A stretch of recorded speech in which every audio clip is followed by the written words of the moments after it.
तृष्णा, निंदिया, चुगली, ईर्खा, ये भी तो प्यारो मानसिक रोग ने जिहड़े शरीर नूं खाई जाते हैं दिनों दिन बंदे नूं, और आत्मक तरक्की का म्यार डेग देंदे हन। गुरु बाहर दे सुख देण वाला, दुखां नूं दूर करन वाला तो है ही, गुरु मन दे नाल चंबड़े होए इन्हां दुखां तो भी बरी करन वाला है। गुरु हरकृष्ण साहब महाराज जी पहुँचते हैं, पता लगता है कि कोई कोड़ी अगे आके लेटनियां मार रहा है। सिखा ने पालकी रोकी, साहब जी ने पूछा भी कारण की, कहने लगे सतगुरु जी कोई दुख करके परेशान बड़ा है। गुरु हरकृष्ण साहब महाराज जी ने पालकी रुकवाई, बाहर सतगुरु निकले, देखिया शरीर करके परेशान है, पर अंतरजामी सतगुरु जी सारी विਉਂਤਬੰਦੀ भी जान गए कि ये पिछे दोखियां की भी कुछ चाल है। पर गुरु हरकृष्ण साहब पातशाह जी उन्होंने उस वक़्त मेहर भरिया, सतगुरु जी ने नज़रिया मेहर भरी अपनी अमृत दृष्टि जड़ी है उस कोड़ी उत्ते कीती। ते गुरबाणी कहती है, अम्य दृष्ट शुभ करे हरै अग पाप शकल मल, काम क्रोध अर लोभ मोह वास करे सबै बल, सदा सुख मन वसै दुख संसारें खोवै, गुरु नवनित दरियाओ जन्म हम काल कतोवै। गुरु तो जन्मा जन्मां की काल कतो दिंदा है, शरीर के रोग तो बहुत छोटी जी गल है। गुरु हरकृष्ण साहब महाराज सच्चे पातशाह ने कोई करामात नहीं विखाई, क्योंकि सतगुरु जी जानते हैं ये पिछे चालां की हैं, लेकिन सतगुरु जी ने उस कोड़ी नूं निराश भी जान नहीं दिता। पातशाह जी ने अपने हाथ मूँह पूंझण वाला रुमाल जो सतगुरु अपने शरीर वास्ते वरते सन, वो रुमाल उस कोड़ी नूं दिता। कहने लगे भी रोज़ अपना सुचम दे नाल अपना शरीर जड़ा है ये नाल तू अपना मूँह अपना शरीर जड़ा है ये नाल साफ करते रहना है, कुछ दिनों की खेड बनेगी, तू नो पर नो हो जाएगा। देखो करामात भी नहीं विखाई, निराश भी नहीं होने दिता भी तेरे दुख दूर नहीं होणगे, तो कुछ दिनों के अंदर उस कोड़ी का शरीर जड़ा है कंचन वर्गा बिल्कुल तंदुरुस्त हो गया, नरोया हो गया। सो दोखियां की चाल इत्थे असफल हो गई। गुरु हरकृष्ण साहब महाराज सच्चे पातशाह जी सफ़र करते हैं, पंजोखरे की धरती पर पहुँचे। अंबाला शहर के अंदर जो पंजोखरा साहब अज सतगुरु के उत्ते मुबारक चरण पए हैं, सो उस याद में पंजोखरा साहब जो गुरुद्वारा साहब जो उत्थे सुशोभित हैं, सो सतगुरु उत्थे पहुँचे। अंबाले दियाँ संगतां भी जो पता लगता है कि सतगुरु जी आए हुए ने, बड़ा इकट्ठ हो गया। कुछ संगतां सतगुरु के नाल सन, कुछ उस इलाके ਦੀਆਂ संगतां ਜਦੋਂ नाल होईयां सतगुरु के दर्शन करने वास्ते लाइनां लगियां, कतारां लगियां। एक लाल चंद पंडित जिहड़ा है वो देखता है बई इन्हां इकट्ठ इस थां ते क्यों है। सिखां नूं पुछदा है भी बड़े सिखां दा इकट्ठ है, कारण की है। वो कहते हैं भी गुरु हरकृष्ण साहब महाराज सच्चे पातशाह कीरतपुर साहब की धरती तो दिल्ली नूं जा रहे हैं, ते रस्ते दे विच इस इलाके दे विच इस इलाके दीयां संगतां नूं शरसार कर रहे हैं, दर्शन दे रहे हैं। वो कहने लगे बड़े आलम फाजल होणगे, बड़े विद्वान होणगे, बड़े ज्ञानवान होणगे। ते सिख कहने लगे उन्हां वर्गा तां ज्ञानवान कोई धरती ते होना ही नहीं। वो तो संसार का ज्ञान भी जानते हैं, तो निरंकार के घर का ज्ञान भी जानते हैं। लाल चंद पंडित कहता है भी काफ़ी उम्र के वडेरे होणगे, वो तो फिर जे इन्ना ज्ञान है उन्होंने तो अनुभवी ज्ञान भी है। तो सिखा ने आख्या, कहन लगे कि वो किसी वडेरी उम्र के नहीं, 5 साल ते 3 कुछ महीने उन्होंने उम्र है। तो गुरु नानक साहब महाराज की गुरता गद्दी दे जानशीन हैं, पाप गुरु हैं। लाल चंद पंडित जिहड़ा है हैरान हो गया, कहन लगे सिखो भरम गए हो तुसी, 5 साल ते 3 महीने का एक बच्चा जिन्हों तुसी गुरु कह रहे हो, इन्नी उम्र दे विच बच्चा अपने शरीर की क्रिया नहीं ढंग नाल सोध सकदा, ते तुसी कह रहे हो बई वो गुरु बन के सिख कौम नूं अगवाई दे रहे हैं। मैं नहीं मनदा, मैं तां मनांगा जे किते मेरे पुछे सवालों का वो उत्तर दे देन। सिख जड़े हैं लाल चंद नूं गुरु सतगुरु को लैके गए, तो लाल चंद पंडित सतगुरु दे अगे नमस्कार नहीं करता, क्योंकि अंदरों अजे हों जड़ी है ना वो प्रबल है, तो हों प्यारू चुगन नहीं देंदी छेती कीते हैं।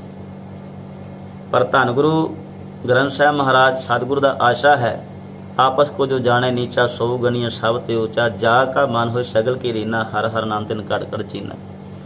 ਇੱਥੇ ਤੇ ਹੋਂ ਨੂੰ ਕੋਈ ਥਾਂ ਹੀ ਕੋਈ ਨਹੀਂ ਪਿਆਰਿਓ।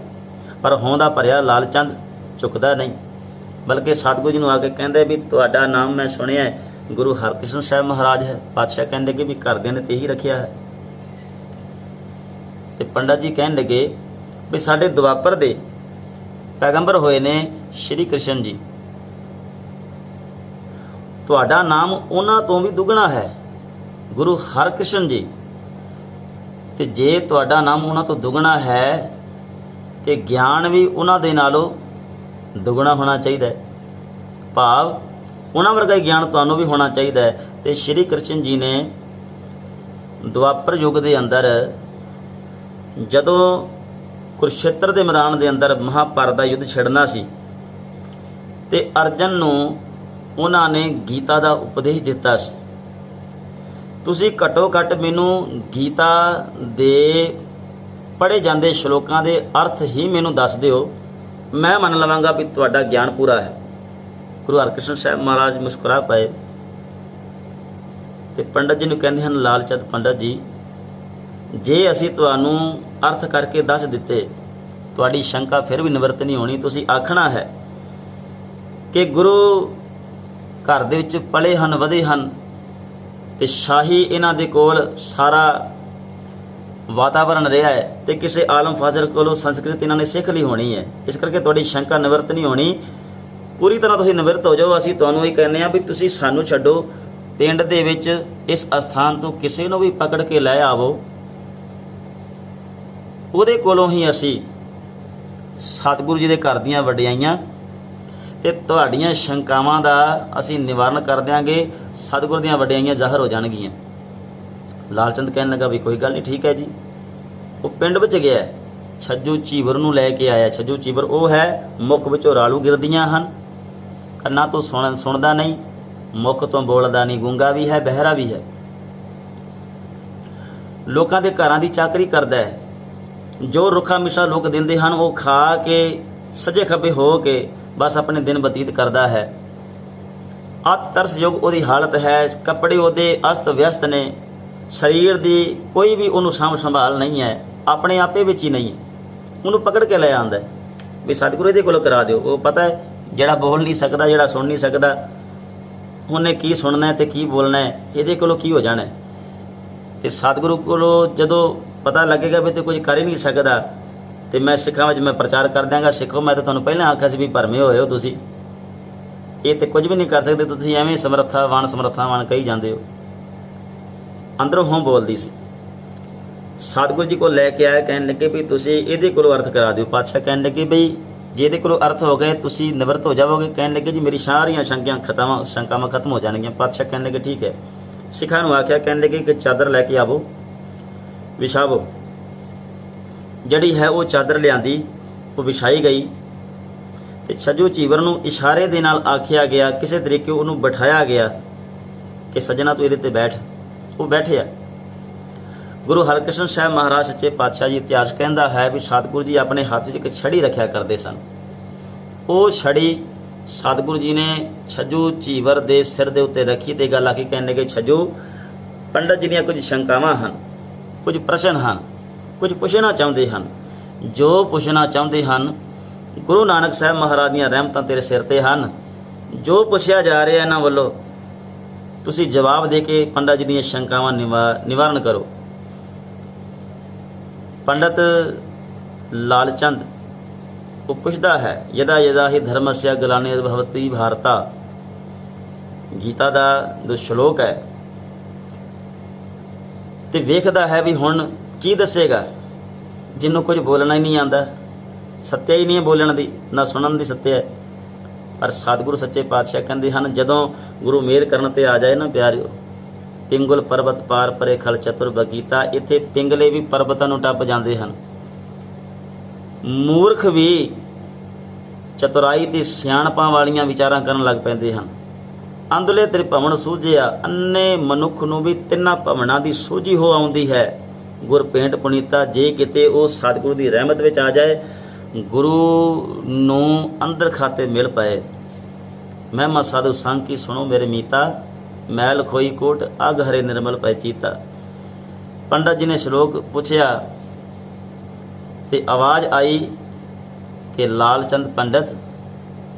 ਇਹਦਾ ਅਰਥ ਇਹ ਹੈ, ਸ਼੍ਰੀ ਕ੍ਰਿਸ਼ਨ ਕਹਿੰਦੇ ਹਨ ਕਿ ਜਦੋਂ ਵੀ ਧਰਤੀ ਦੇ ਉੱਤੇ ਧਰਮ ਦੀ ਹਾਨੀ ਹੋਏਗੀ, ਮੈਂ ਉਦੋਂ ਹੀ ਕਿਸੇ ਨਾ ਕਿਸੇ ਰੂਪ 'ਚ ਅਵਤਾਰ ਲੈ ਕੇ ਧਰਤੀ ਦੀਆਂ ਸਮੱਸਿਆਵਾਂ, ਉਹਨਾਂ ਦੇ ਦੁੱਖੜੇ ਦੂਰ ਕਰਾਂਗਾ। ਲਾਲ ਚੰਦ ਹੈਰਾਨ ਹੈ, ਜਨਮ ਤੋਂ ਜਿਹੜਾ ਜਮਾਂਦਰੋਂ ਹੀ ਜਿਹੜਾ ਬੋਲ ਨਹੀਂ ਸਕਦਾ, ਸੁਣ ਨਹੀਂ ਸਕਦਾ, ਇਹ ਕਿਸ ਤਰੀਕੇ ਦੇ ਨਾਲ ਇਹ ਸਾਰੀਆਂ ਵਿਚਾਰਾਂ ਕਰ ਸਕਦਾ। ਪਰ ਪ੍ਰਤੱਖ ਨੂੰ ਪ੍ਰਮਾਣ ਕੀ ਦਿੱਤਾ ਜਾਏ? ਪ੍ਰਤੱਖ ਤਾਂ ਸਾਹਮਣੇ ਸੀ, ਪ੍ਰਮਾਣ ਦੀ ਕੋਈ ਲੋੜ ਹੀ ਕੋਈ ਨਹੀਂ ਸੀ, ਸਾਹਮਣੇ ਜੋ ਨਜ਼ਰ ਆ ਰਿਹਾ। ਪੰਡਤ ਜੀ ਨੇ ਬਹੁਤ ਸ਼ਲੋਕ ਪੁੱਛੇ, ਸਾਰਿਆਂ ਦੇ ਜਵਾਬ ਮਿਲੇ। ਜਿਹੜੇ ਪੰਡਤ ਜੀ ਦੀ ਅੰਦਰ ਦੀ ਹਉਂ ਹੁਣ ਤੱਕ ਝੁਕਣ ਨਹੀਂ ਸੀ ਦਿੰਦੀ, ਸਤਿਗੁਰੂ ਦੇ ਦਰ ਤੇ ਝੁਕ ਕੇ ਨਤਮਸਤਕ ਹੁੰਦਾ ਹੈ ਤੇ ਗੁਰੂ ਸਤਿਗੁਰੂ ਤੋਂ ਆਪਣੀਆਂ ਭੁੱਲਾਂ ਬਖਸ਼ਾਉਂਦਾ ਹੈ। ਅਜਿਹੇ ਹਨ ਧੰਨ ਗੁਰੂ ਹਰਕ੍ਰਿਸ਼ਨ ਸਾਹਿਬ ਮਹਾਰਾਜ,